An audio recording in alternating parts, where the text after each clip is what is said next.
In this video, I'm gonna show you how to build the ultimate VW Audi toolbox just like this. Over the last 20 plus years, I've worked really hard to fine-tune this roll cart to be the ultimate VW Audi repair toolbox. That means what you're about to see are among my favorite tools. But we're all different, so if you have a favorite tool that I don't mention, be sure to drop that down in the comments. Now, an important note, this is not every tool that I have or every tool that you'll need, but this is the most important stuff that I use day to day. Let's load up the top side of this roll cart, and pretty much that's gonna be basic hand tools, sockets, and that. Starting with 1/4-inch drive, these are some OG Craftsman sockets, circa 2001, give or take. I never thought it was worth spending the extra money on like Snap-on ones or anything like that. Mostly because they get lost more than anything. This tray here is a little bit more specialty stuff. On the front side of it, we have the mid-depth Snap-on 1/4-inch drive sockets. Now, if you don't want to spend Snap-on money, V-Wrench makes an awesome set that is way less expensive than the Snap-on ones. On the back side, I have the wobble 1/4-inch drives. These are 8mm to 15mm. Then we have T20, T25, and T30 on 1/4-inch drive. My mid-depth 6.5 Allen, and then 6.5 ball end Allen. This is actually a 5 ball end, but I broke it and I just haven't gotten it fixed yet. Here's another assorted holder. Phillips bits on 1/4-inch, and then all the little Allens that are commonly used on VW Audi. On the other side, we have Torx, also VIM, super shallow.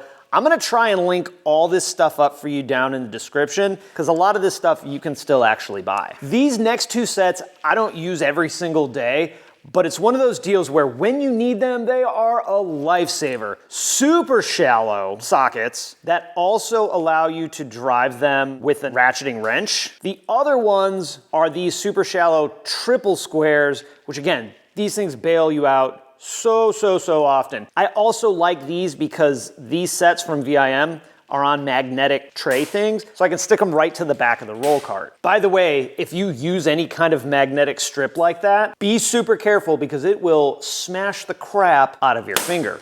You hear that? These are a bit newer to my roll cart, and these are from Grip Edge, Allens and Torx. They're super awesome. They work great to get out slightly rounded bolts out, and I use Allens, I use Torx all the time, so having multiple of each, super good idea. Next up, 1/4-inch drive extensions. This is a 1, 2, 3, 4, 5, 6 piece set. These are Snap-on. If you don't want to do Snap-on, gear wrench is really the way to go. I actually use 1/4-inch drive more than any other drive. You're working on VW Audi, your space is tight, so you need sockets and tools to accommodate that. Let's talk ratchets. Little baby Milwaukee one, I like to keep it in the roll cart. These are the main 3/4-inch drive ratchets that I use. We have a small, a medium, and a large. I use the large the least amount. These two though are my go-to and have been for such a long time. High tooth count, super small, but still long enough that you can get a pretty good amount of torque on it. And these live on the side of the roll cart. Let's move on to 3/8 drive. This rail, the back deep wells are all Milwaukee.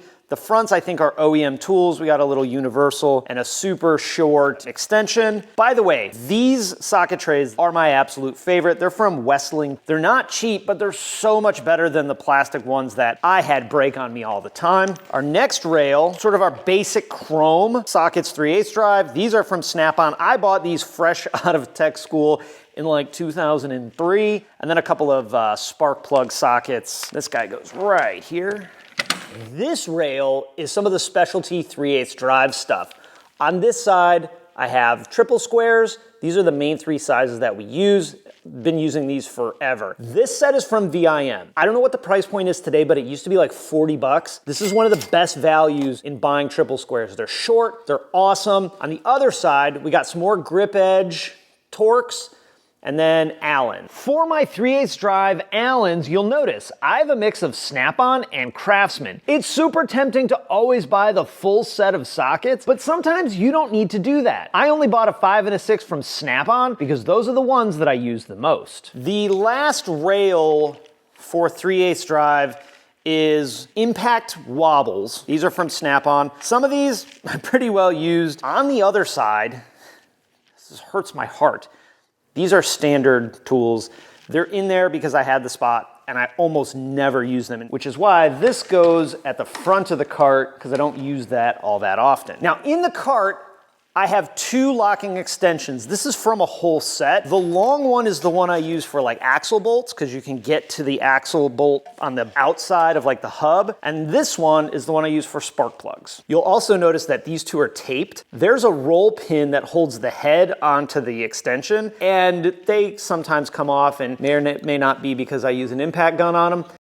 Similar to the set that's 1/4-inch drive, I have the 3/8 drive extensions. Remember, a lot of this stuff that I bought was when I was full-time all day at the dealership. Snap-on made a lot of sense. Finally, I only keep 2 3/8 ratchets in my roll cart. The flex head, awesome for spark plugs or anything you want to speed wrench style, and it's long enough that you get some pretty good leverage. The other one might be one of my favorite ratchets of all time ever. It is the short 3/8 drive snap-on, basically the body of the 1/4-inch drive with a 3/8 drive. I'm not gonna go out on a limb and say that I invented this, but I've had this so long that the Snap-on rep actually built this for me because they didn't have this in the catalog. So if you can just buy this from Snap-on, you're welcome. The only 1/2-inch stuff I have is this ratchet, and I keep 3 sockets. They have the sleeves on them so that you don't bork up your wheels when you're impacting. I keep my long 3/8 drive Allens and the ball 3/8 drive Allens that are long, 6.5, 6.5, and then 4, which is surprisingly we use a lot. So this little thing that's full of just a bunch of like pens and markers and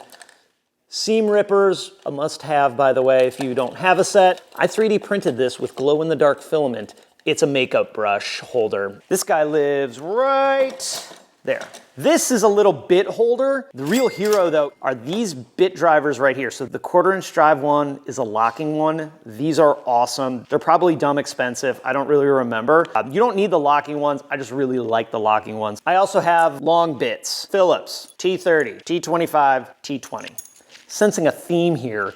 Multiples of the same tool for 2 reasons. 1, you need different lengths for a bunch of stuff, and 2, sometimes you misplace stuff and you don't want to spend 3 hours looking for the tool you just set down. This next thing may seem ridiculous. I have an absurd amount of pocket screwdrivers and little mini pry bars that all live on a magnetic strip at the back of the cart. Now you might notice that some of these tools are pretty old, well north of 20 years or more. So here's a tip if you want to buy some high-end stuff without paying like brand new tool truck prices. Check Facebook Marketplace, check Craigslist, check eBay. Even going to pawn shops are a really good way to buy high-end stuff and save a bunch of money. You'll notice these are custom Humble Mechanic pocket screwdrivers. If this is something you'd be interested in buying, let me know. Maybe we'll do another run. There's a handful of things that are in here that I don't remember why I put in there, such as this 1/4-inch Husky wrench. I don't know why it's in there, but this one I do know why is in here. This is a little thin 10mm wrench from our boy Paulie D, the bolt that holds down the coil packs. This is the counter hold one. And then in our Porsche CV boot video, I mentioned I made a tool to align inner axle joints. This is it. It's just a bolt cut down with a little notch cut in the head so that you can twist it in, pop the axle right on. In every tool video that we've done, I have included a Streamlight Stylus Pro flashlight because it's my favorite flashlight and they're like 20 bucks. This one's pretty well worn down.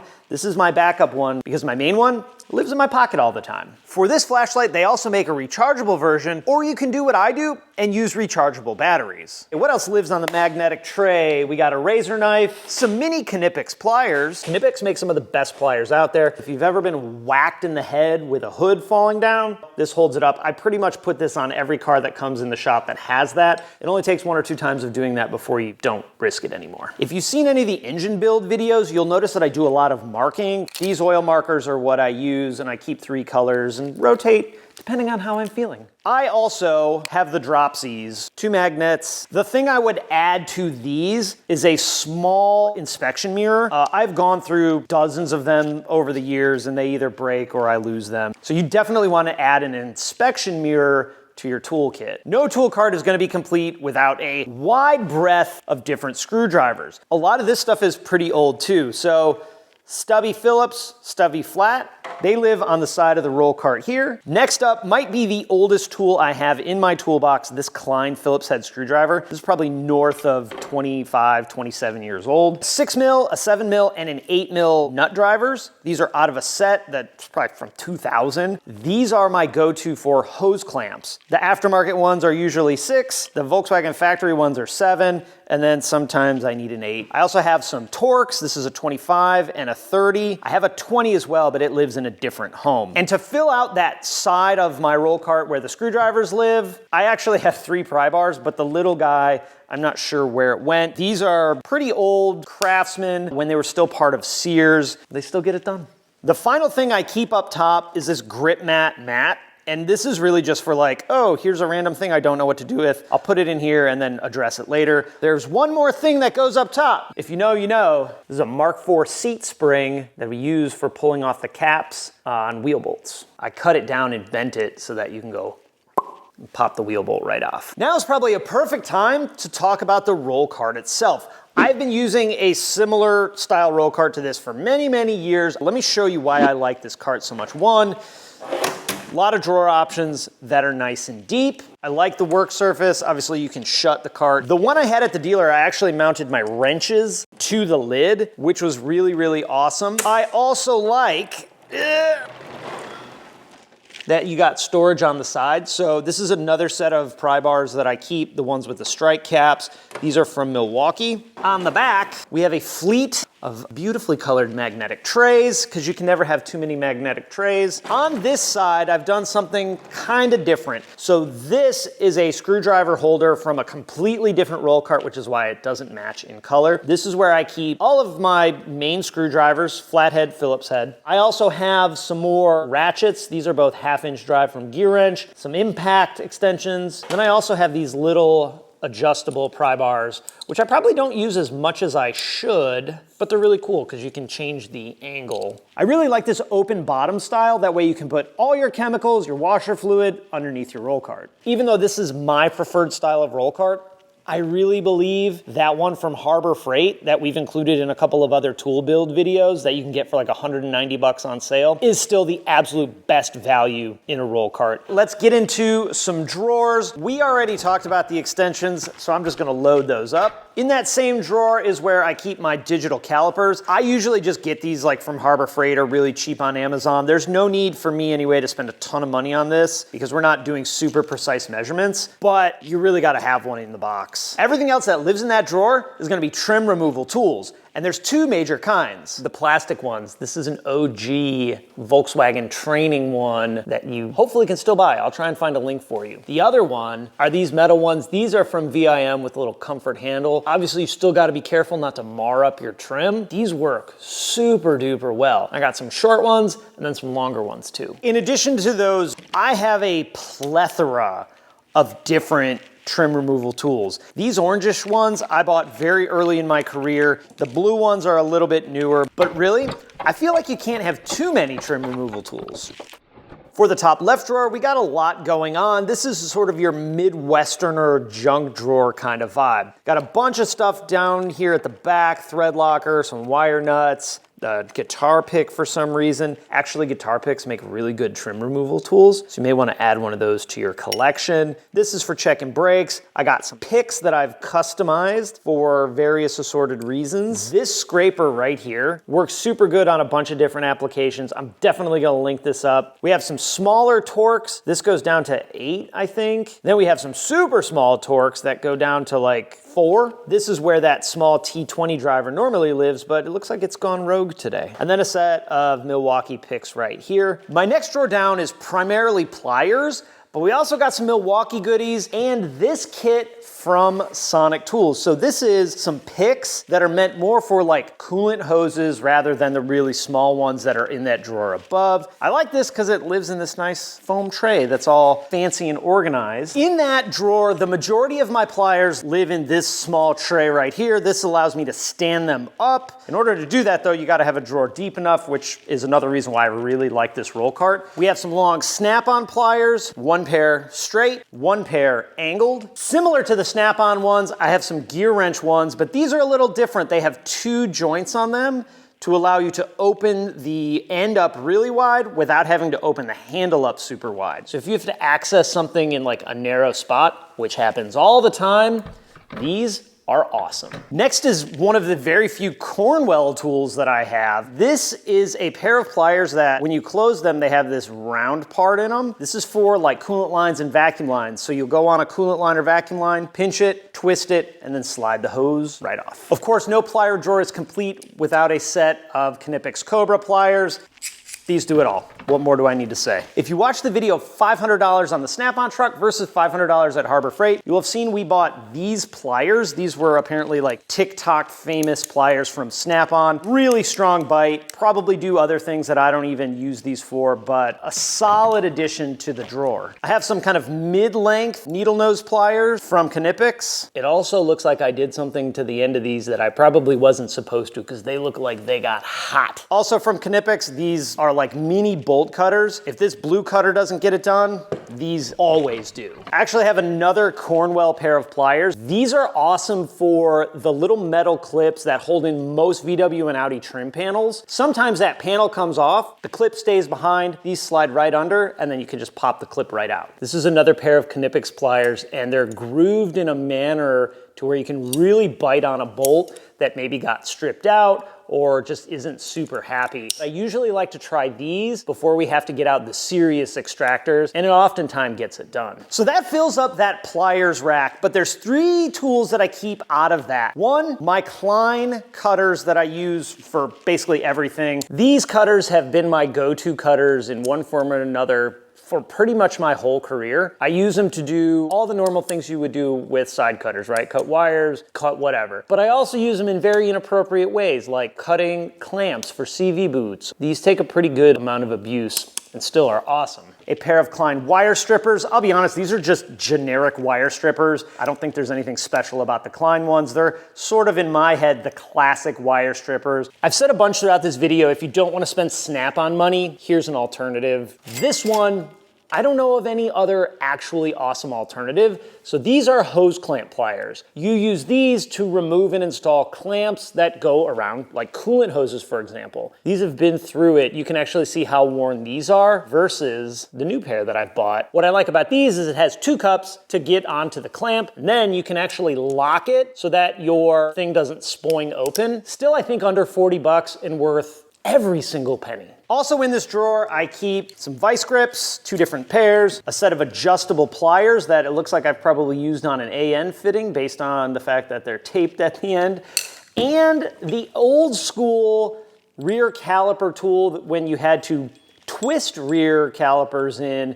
instead of just pushing them in on cars with like an electronic parking brake. This thing has retracted a lot of calipers over the years. Something else I just noticed about this adjustable wrench when I was going to put it in, it looks like there's been some pretty aggressive hammer siding on it throughout its life. 3 of these next 4 tools are among my most used tools in that whole entire roll cart. We have a 3/8 drive and a 1/4 inch drive Milwaukee electric ratchet. The one I don't use all that often is actually the drill from this drill and impact driver kit. These 2 came together. This tool is likely the most used tool in my whole entire toolbox. Pretty much every job, this gets broken out. And all those bits that I showed you up on the top at the beginning, this is generally the tool that drives all of them. These 2 come as a set.